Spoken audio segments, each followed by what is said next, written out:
Šķiet, ka apkārt ir tik daudz veikalu un tik plaša izvēle. Šodien noskaidrosim, kas cilvēkiem ir svarīgākais veikala izvēlē. Internetā apskatos, kādas ir akcijas un ko man vajag, nopērku ar rezervīti un tad kādu laiku dzīvoju mierīgi. Labas cenas, konkurētspējīgas, arī kvalitāte. Droši vien cena un rindas, vai vietējais pie mājām, vai arī tad kāds lielāks, kur ir vairāk kases, kur ātrāk var nopirkt. Bieži tā ir Maxima.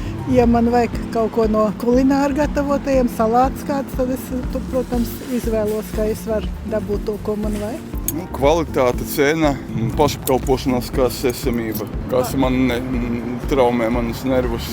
Tuvāk mājām? Nē, es laikam pērku to, ko es gribu, nevis to, kas ir atlaidīgi. Dažas preces ir tikai Maxima. Cenas viņa apmēram jābūt Rīmi, Maxima. Maxima atlaides ir vairāk. Visbiežāk es iepērkos Maximā.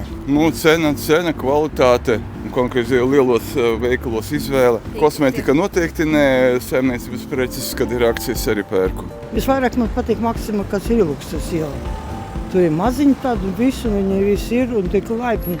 Ja tam kasam automatiski, ja kaut kas ne tas, tev laipni palīdzēs.